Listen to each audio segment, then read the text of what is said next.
Good evening, everyone. It's 6:30, so I'm going to call to order this July 8th, 2025 meeting of Lancaster City Council. A couple of reminders at the top of the meeting. This meeting and its participants are being recorded. Please take a moment to silence your phones and devices if you haven't done so already. During our meeting this evening, there will be several opportunities for public comment. The first general public comment period is for residents that registered in advance to speak about items that are not on the agenda this evening. Residents may also comment on individual items on our legislative agenda, which is section 5 on the agenda that you see in front of you. Finally, a second public comment period will be at the end of the agenda for any other speakers wishing to address council. As you're speaking, the microphone is right there. We just ask that you speak clearly and directly into the microphone to be heard in the room and on the recording. All speakers will be reminded to begin with their name and their block of residence for our meeting record. Please be advised that public comment is not a question and answer period. All comments are limited to 3 minutes, and I will use this light here to keep time. It will turn green when a speaker begins. It will blink yellow when there is 1 minute remaining, and blink red when 3 minutes has been expended. If a speaker continues after 3 minutes, I will ask them to wrap up their comment. I appreciate everyone's cooperation to maintain order and equal time. And lastly, speakers addressing City Council and the members of the audience will be expected to conduct themselves in an orderly manner and remain respectful of others. I thank you in advance. For all of those who are willing and able, please rise for the Pledge of Allegiance. I pledge allegiance to the flag of the United States of America and to the republic for which it stands, one nation, under God, indivisible, with liberty and justice for all.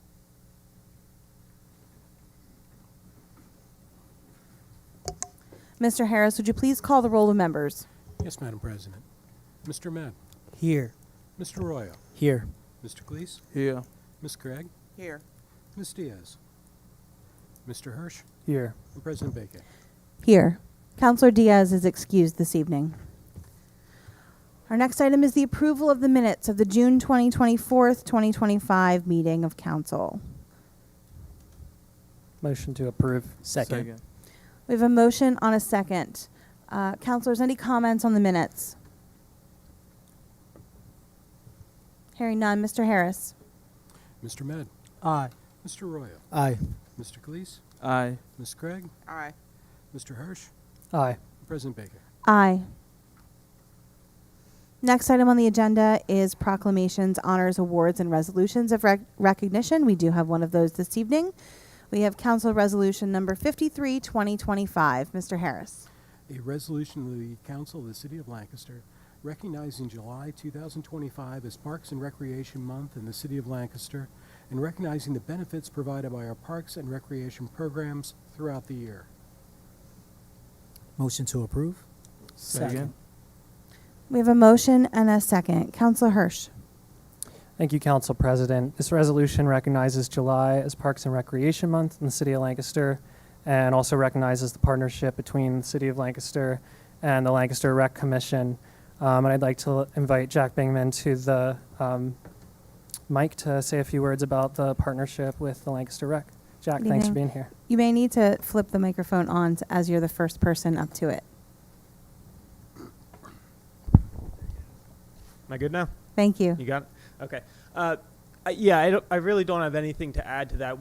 I'm truly grateful to accept this proclamation, but the one thing I really wanted to make sure to get out tonight is the appreciation we have for all the people in this room that contribute to the Lancaster Rec and make it possible that we can better serve the community. So it's a true honor what we do for the community and what we do for the city of Lancaster, but I want to be sure to thank everyone and many people in this room that contribute to what we do and the city of Lancaster for what you provide to the Lancaster Rec so we can achieve our mission. So thank you very much.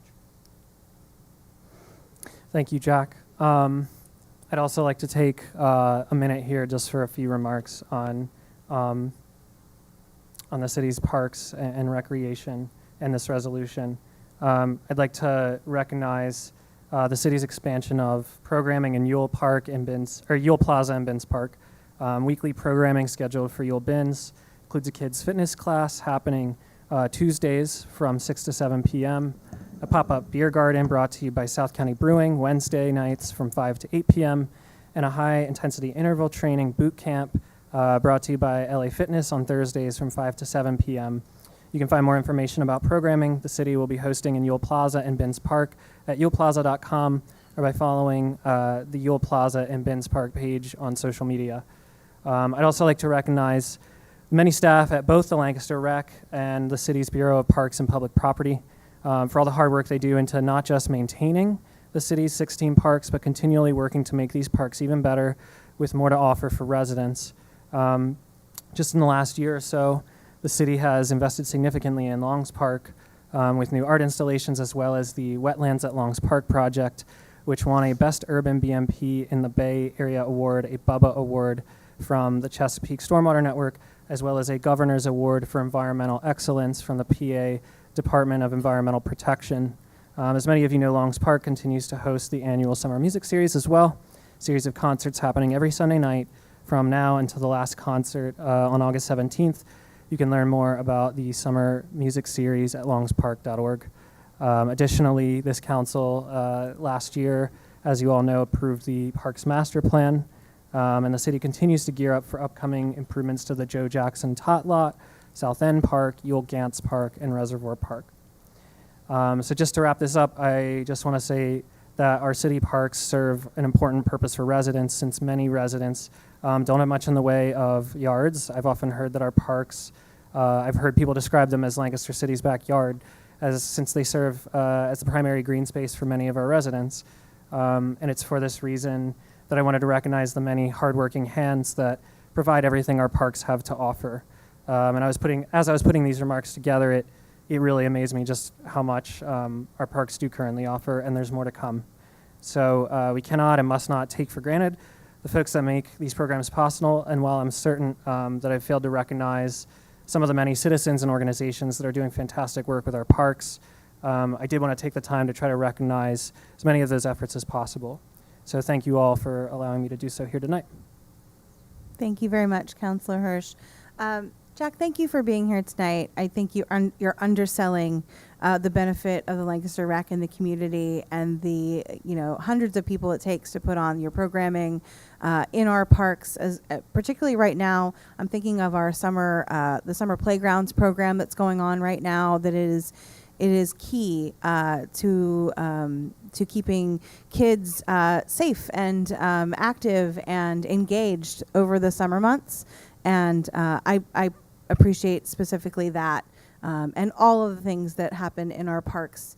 But I wanted to name that specifically, so thank you. Yeah, I luckily got that program under my department recently, so we oversee the summer playgrounds program, and the impact that has on the community is immeasurable, and we serve thousands of kids over the summer, and it's a free lunch program too, so I agree with you that maybe I am underselling, but Thank you. Thank you so much. If we couldn't hear Jack in the room, they serve thousands of kids in the summer. That also includes lunchtime meals for kids, and it is invaluable. So thank you again.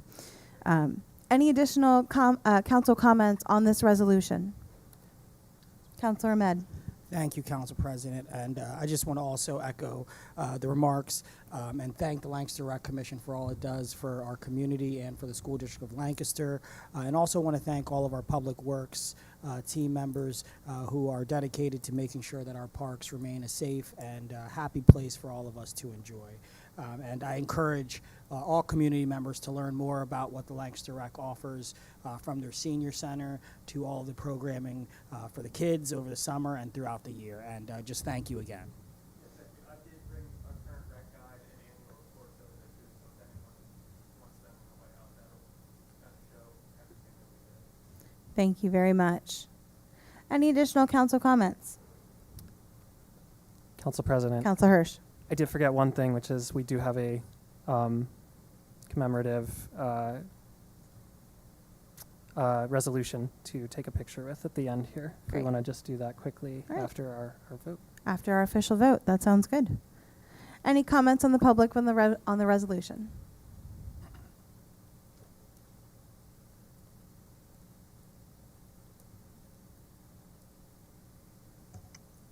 Good evening. Good evening. Yeah. Tony Dastra, 700 Block of New Holland Avenue. Just want to take some time now, since it wasn't permitted at the committee meeting, to say that this is important.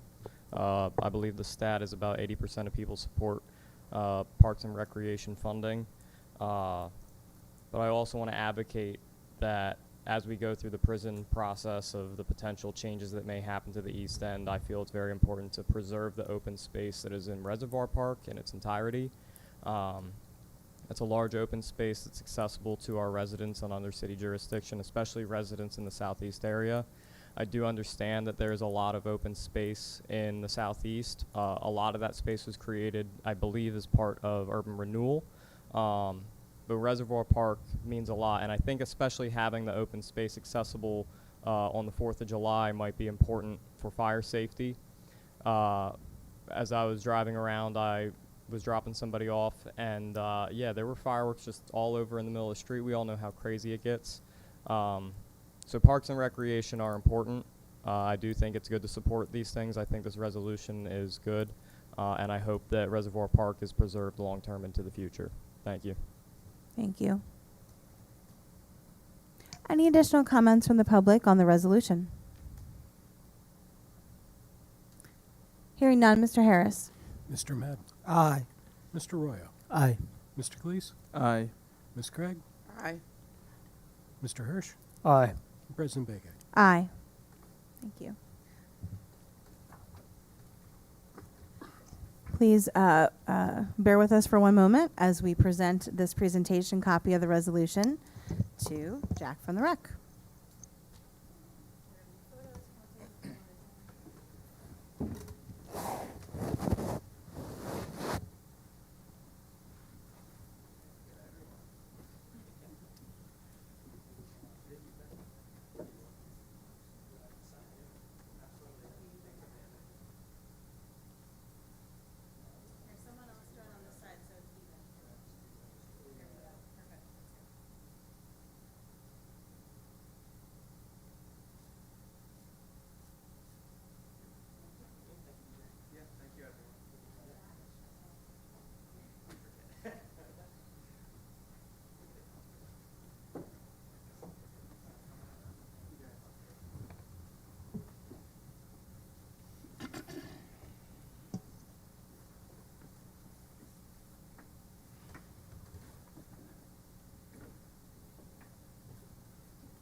All right, thank you, everyone.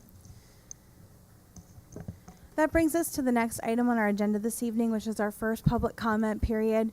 As a reminder, that's reserved for residents who contacted us in advance to address council. Comments are limited to 3 minutes per speaker and must begin with your name and block of residence. Mr. Harris, do we have public comment for this period? We do, Madam President. First is Matt Church. Matt Church.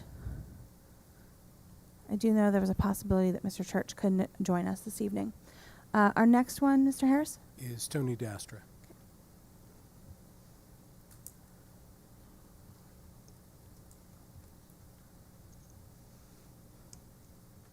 Good evening again. Tony Dasher, 700 Block of New Holland Avenue. Not so good evening, Council. Let's jump right in. On July 1st, the live stream's audio crackled just like the room did. Repeated tech errors are convenient to you and the system of power, not to working people. Council said there was no issue, but there was. This isn't just a tech glitch, it's a breakdown in transparency. This council bears the name of a leadership icon. At the last meeting, that's not what leadership looks like. The public deserves more than an apology. They deserve urgency, responsibility, and results. Fix the stream, fix the audio, have a backup plan, always. Moving on. It is unacceptable that the EIT presentation did not include public comment. It's worse that 2 agenda items that followed, including a grant application that was an action item, were denied public input. That's not oversight. That's a choice. City Council must adopt a written policy. Public comment at every committee meeting, every item, no exceptions. We're not spectators, we're stakeholders. Don't dress this up as responsible governance. I spent months fighting for reform. Real changes disengaged people believed in. What did I see in return? loyalist resistance, representational equity marred as unnecessary and expensive, now economic equity evaded under the guise of fiscal responsibility. The EIT issue didn't pop up last week. It was raised publicly as early as January 2024, if not earlier. Reiterated multiple times in the study process, not only by me, but the mayor. You had the power to act for years. None of you did.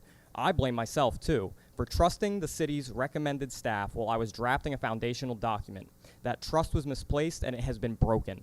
If you won't act and use your bestowed power to fight for working people, especially after the so-called big, beautiful bill has been passed, just resign. We're out of time. You should have been working on this in 2024, but this body seemed more concerned with electoral politics than good local governance. What we are witnessing is an institutional collapse. It started at the top of the tower, failing. At first, it looked small and irreparable, but now it's all coming down. We see both sides of the aisle for what they are. The bricks keep hitting us, the working class. And where are you? Still climbing, still clinging to the power structure that's in free fall, still looking for photo ops. We see you. We will remember, and we will rebuild, with or without you. And that rebuilding will go well beyond this calendar year because we need a better foundation than this. What would Thaddeus Stevens do? Thank you, Mr. Dastra. Mr. Harris, do we have any additional speakers for this period? We do. Next is Taylor Raymond.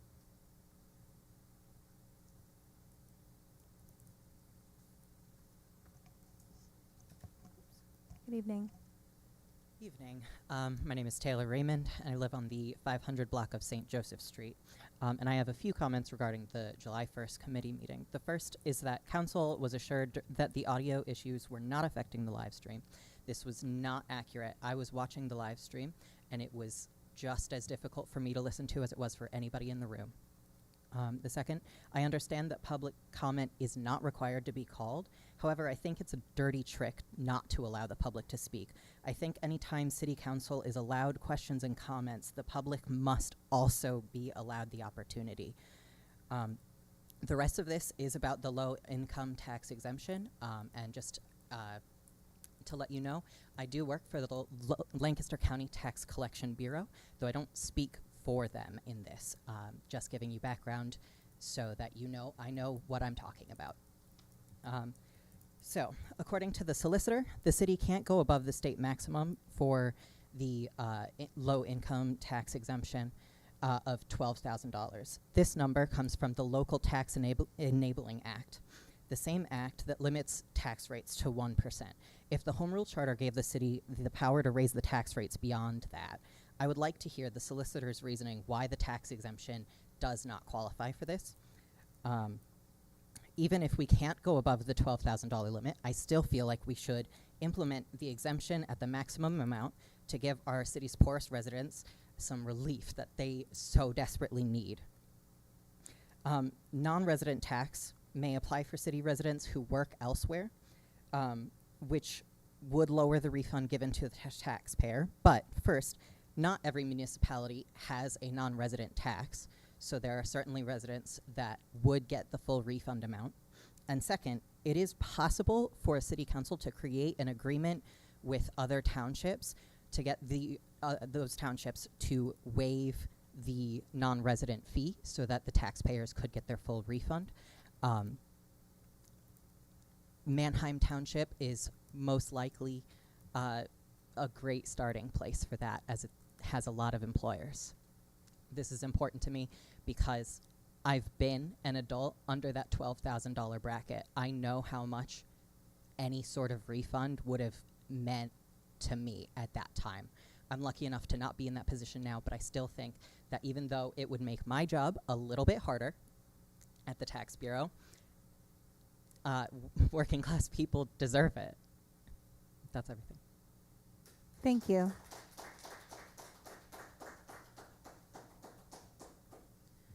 Mr. Harris, do we have any further commenters for this period? No, we do not. Thank you very much. Our next item on the agenda is reports requested by council. It does not appear that we have any of those this evening. Is that correct? That is correct. Thank you.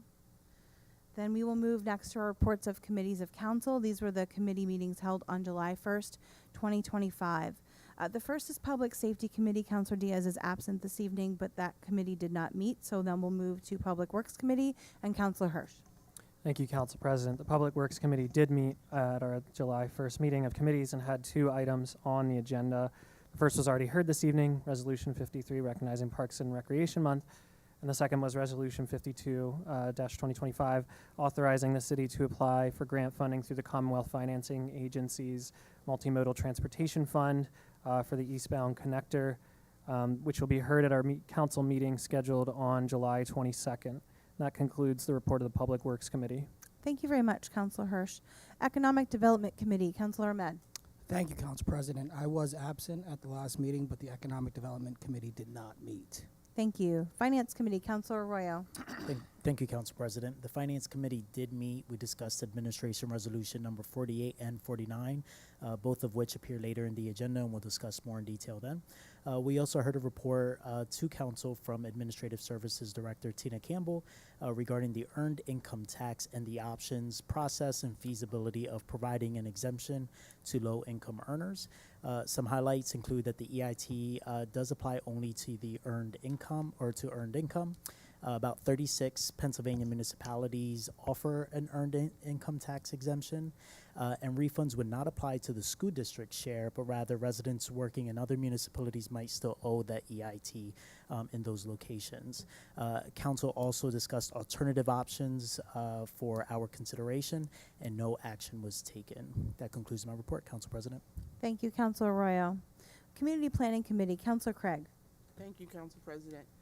In my absence, Community Planning did meet. There were 2 items on the agenda, one of which we will hear this evening, which is Administration Resolution 51, authorizing an amendment in the official sewage facilities plan to include the Swan Hotel project, and Resolution 50, allowing a ground lease agreement for the Sunnyside Environmental Center. That will be heard on August the 12th, I believe. And that concludes Community Planning. Thank you very much. And Personnel Committee, Counselor Calixte. Thank you, Madam President. The Personnel Committee did meet on Tuesday, July 1st, and review reappointments to the Fire Code Board of Appeals. That concludes my report, Madam President. Thank you very much, Counselor Calixte. That takes us into our legislative agenda for this evening. The first item is nominations for appointment, so I will turn that back to you, Counselor Calixte. Thank you again, Madam President. I make a motion to reappoint Kenneth Barton, Dennis Park, Gene Duncan Jr., and Lloyd Henry to the Fire Code Board of Appeals for terms from July 10, 2025 to July 10, 2028. Second. Thank you. We have a motion and a second for these appointments. Are there any council comments on them? Comments from the public on the appointments? Hearing none. Mr. Harris. Mr. Med, Aye. Mr. Arroyo, Aye. Mr. Calise, Aye. Ms. Craig, Aye. Mr. Hirsch, Aye. and President Baker. Aye. Next item on the agenda are resolutions. The first is resolution number 48, 2025. Mr. Harris. A resolution of the Council of the City of Lancaster authorizing proper officials of the City of Lancaster to dispose of various vehicles of the City of Lancaster utilized by the Department of Public Works through public auction or cooperative public auctions, such as GovDeal, and to trade in vehicles for other vehicles to be acquired by the city for sale or lease, and to take such other and further action as is necessary to accomplish the purposes as set forth in this resolution. Motion to approve? Second. Second. We have a motion and a second. It's a very long title. Counselor Arroyo. Thank you, Council President. I'll try my best to simplify it. The purpose of this resolution is to optimize our city's fleet, really through strategic vehicle sales and management, which is meant to result in a strategic and savings and also greater efficiency for our fleet. I'd invite Director Campbell if there's anything additional to add to the resolution. Great. Thank you very much, Counselor Arroyo. So this was presented at the last committee meeting. Counselors, are there any additional comments on the resolution? I want to thank Director Campbell in his work in these optimizations. There is, some of those numbers are small amounts of savings, but they do add up over time. So I appreciate looking under every rock for those type of savings. So thank you. Any additional comments from the public on resolution number 49? Oh, I'm sorry, resolution number 48. Hearing none, Mr. Harris. Mr. Ahmed. Aye. Mr. Arroyo. Aye. Mr. Cleese. Aye. Ms. Craig. Aye.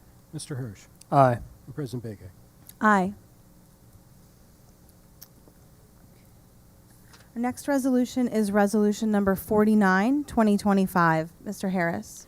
A resolution of the City Council of the City of Lancaster, Lancaster County, Pennsylvania, approving a project to be undertaken by the Lancaster Municipal Authority for the benefit of Luther Care, a nonprofit corporation, and declaring that it is desirable for the health, safety, and welfare of the people in the area to be served by the facilities being financed as part of such project to have such facilities provided by or financed through such authority.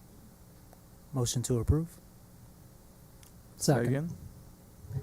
We have a motion and a second. This is also coming up through the Finance Committee. Councilor Arroyo. Thank you, Council President.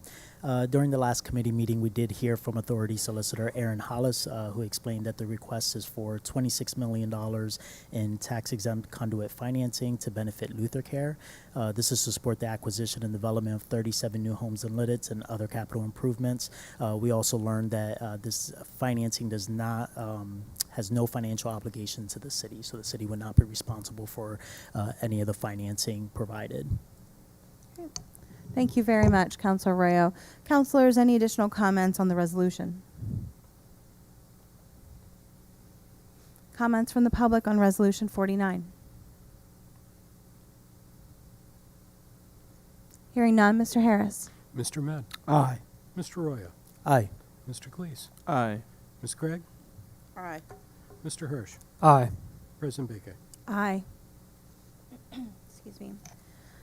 The next item on our agenda is resolution number 51, 2025. Mr. Harris. A resolution of the Council of the City of Lancaster approving an adoption of an amendment to the Act 537 Official Sewage Facilities Plan for the City of Lancaster. Motion to approve. Second. We have a motion and a second. Councilor Craig. Thank you, Council President. From time to time, we have the sewer module plan that we need to amend. The Pennsylvania Department of Environmental Protection requires the municipality to adopt an official sewage facilities plan, providing for services adequate to prevent contamination of the waters of the Commonwealth and environmental health hazards with sewage waste, and to amend when necessary to assure there is adequate sewage disposal. Thank you very much, Councilor Craig. Councilors, any additional comments on the resolution? Comments from the public on resolution 51? Hearing none, Mr. Harris. Mr. Ahmed. Aye. Mr. Arroyo. Aye. Mr. Cleese. Aye. Ms. Craig. Aye. Mr. Hirsch. Aye. And President Bege. Aye. Right. If I'm counting correctly, that concludes our legislative agenda for this evening, and will move us into our second public comment period. Again, this is open for comment about issues that were not on the agenda. Duration of comments is limited to 3 minutes per speaker. Please begin with your name and block of residence. If there's anyone wishing to make public comment at this time, please go up to the microphone.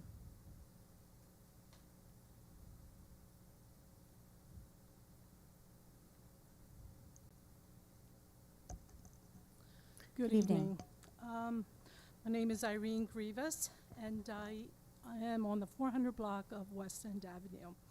I am here to formally express my concerns regarding the handling of code enforcement inspections on my property located on 901 Manor Street. In nearly 4 years, I have made every effort to comply with the necessary corrections. Yet, I continue to face additional requirements that seem unrelated to the previous inspections. This repeated and seemingly arbitrary enforcement actions has severely impacted my ability to provide rental housing to families in need. Additionally, I am concerned that this matter has become personal rather than a fair regulatory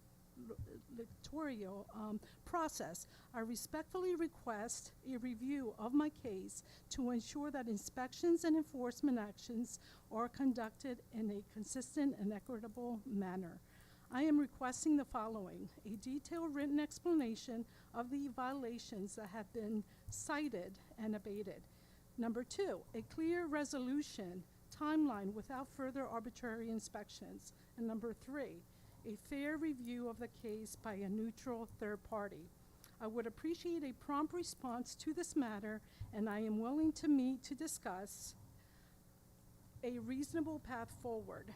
In relation between the Bureau Chief, if the relation between the Bureau Chief and I cannot be reached, I am respectfully requesting for an arbitrator. Please acknowledge the receipt of this complaint and provide guidelines of how I may formally resolve this situation immediately. Thank you for your attention to this matter, and look forward to a response, timely response. Thank you. Thank you.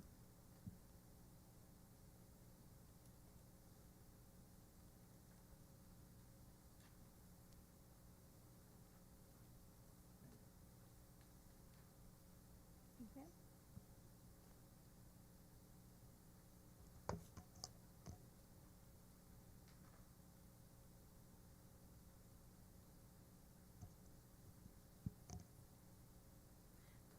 Good evening. Good evening. My name is Ellen Sloan. I live in the first block of North Lime Street. I'm reaching out because our city must take urgent steps to respond to the rise in masked law enforcement, ICE overreach, and the targeting of immigrants and political dissenters, including students and lawful residents.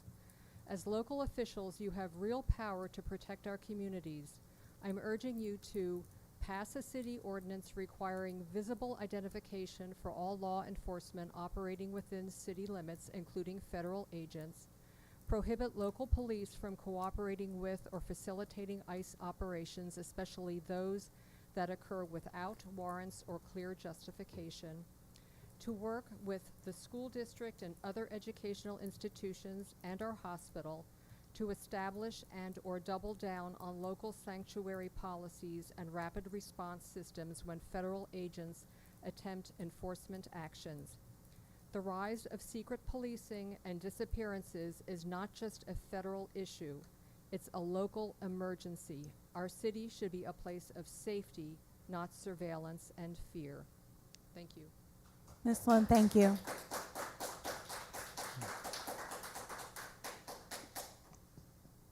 Thank you. Are there any additional public comments for this period this evening?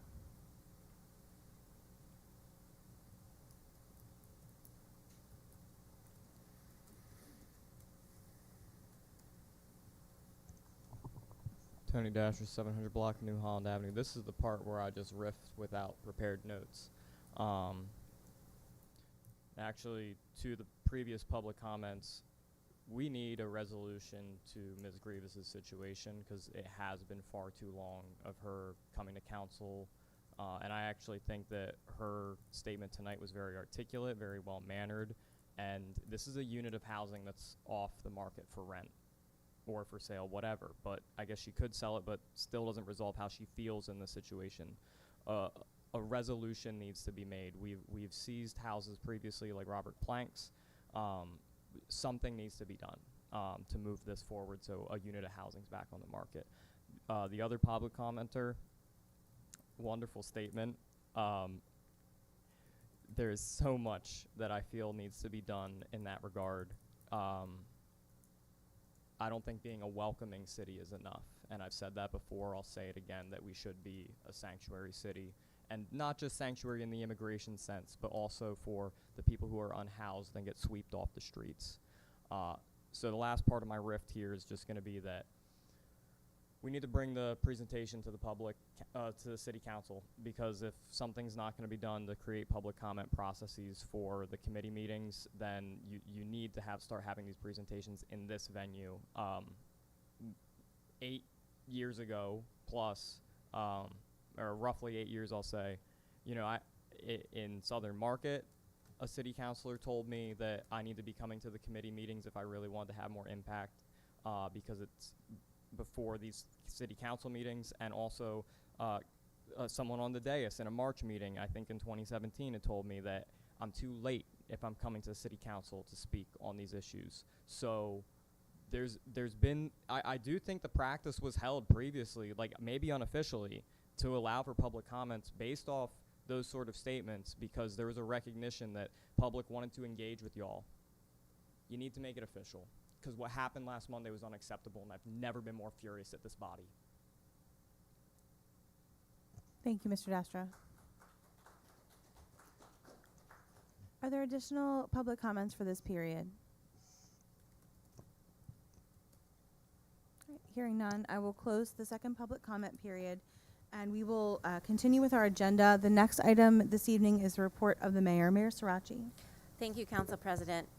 On July 14th, the House Appropriations Subcommittee will meet to mark up the Transportation, Housing, and Urban Development Bill, and that will go to full committee on July 17th at the federal level. President Trump is proposing a full cut of the CDBG, that's the Community Development Block Grant, and home programs. The 2025 CDBG allocation to the city is $1.4 million, and for context, the county also receives a block grant about twice that. And over the last 5 years, CDBG funding to the city of Lancaster was $7.7 million. This year, as was presented to council earlier this year, these funds support a wide variety of efforts. They support city services to maintain quality, affordable housing, promote neighborhood quality of life through property maintenance inspections and education, police social workers, the health and housing social worker, some of our neighborhood engagement efforts, some of our streetscape improvement efforts, and critical repair grants to residents, which have assisted over 300 homes. It also provides the required match for our HUD-led remediation grants to leverage this funding. And this funding also supports our partners in the work that they do to support housing case management, affordable housing rehabilitation, and economic development at organizations such as Tenfold, South End Concerned Neighbors, SACA, and Partners with Purpose. Home funding provides critical funding for new affordable housing and rehabilitation of city homes for affordable housing. And over the past 4 years, the city has received $1.6 million in home entitlement funds, which have supported organizations such as Chestnut Housing, HDC Mid-Atlantic, Landis Communities, and SACA. Eliminating these programs, as is being proposed by the Trump administration, would remove nearly $1.5 million annually that flows into the city of Lancaster. This reduction will also impact how the Pennsylvania legislature prioritizes funding and how dollars are allocated from the state to the city, because there are a lot of crossover points between federal, state, and local funds. And of course, the state budget hasn't yet been finalized, and so we're collectively bracing. This is, in the scheme of the work that we do, a very small amount of money, $1.5 million for CDBG, $1.6 million in home funding. And, you know, we have been very fortunate that we have received additional federal funding in the past that has made larger scale affordable projects happen for the first time in 40 to 50 years in the city, like the HDC project, for example, on College Avenue with 64 units. But without this money, there would be nothing in terms of an investment that the city would be able to make in supporting the issue that is on everyone's mind, which is the affordability of housing. And so I want to just thank Rebecca Geiser here, who is here tonight, for her and the team within CPAD to pull this. There's a more robust data sheet that is being prepared to share with Congressman Smucker's office. And I am encouraging counselors to reach out to Congressman Smucker, as well as anybody who's listening tonight, to both appreciate CDBG investments over the last 50 years, and to highlight the ways in which these dollars are utilized in our community, both CDBG and home. And if you want to talk about something specific and you need some data to strengthen your case statement, drop me a message and we will help you in your advocacy. Next, I want to provide a brief update related to an email that I received last week from our police social workers, Kelly and Grace. A while ago, we decided at the board of the Trust and Charities, which is a very small fund, to allocate about $10,000 annually to the police social workers because they routinely run into situations in which a little bit of money could make a very big difference in the lives of the residents that they are serving. And so last week was the first time that they used the credit card that was attached to this account. And through a combination of donations and purchases, they acquired a bed, a microwave, and a mini fridge for an 82-year-old gentleman who was doing very much without. Now he has a bed to sleep on and a means to reheat and store food. So they also connected him to Meals on Wheels so that he can have access to reliable quality food to assist him in these basic necessities of life. And so I'm really pleased that we found a way with a very small amount of money to help this gentleman. And I also know that Kelly and Grace will use these funds to help folks like this gentleman who need a little extra help to meet some of their daily needs and to make their lives better. Thought you should all know that work is happening every day at our police bureau. Thank you. Mayor Srirachi, thank you so much for those updates. That's incredible. And also, just to follow up on your update on the federal grant or federal funding proposals, it's shocking to think the impact that would have on the city of Lancaster, and then repeat that hundreds and hundreds of times across the country in small cities like this. I am consistently impressed by the ways that our Community Planning Bureau leverages that relatively small amount of dollars based on the rest of our city budget for so many things that have real impact on our residents. So I encourage everyone to please reach out to our federal elected officials, Congressman Smucker, please, and talk about the ways that this would impact your life. And if you're not sure how to do that, I'm sure our city staff will be happy to fill you in on all of those fine details and what that means right outside of your front door. Beyond that, the next item on the agenda was the council president comments, of which I don't have any others besides that. So again, thank you, Mayor Srirachi. The next item is comments of council. Councilors, any comments this evening? Okay.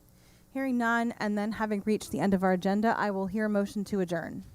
Motion to adjourn. Second. A motion and a second. All in favor? Aye. We're adjourned. Thank you.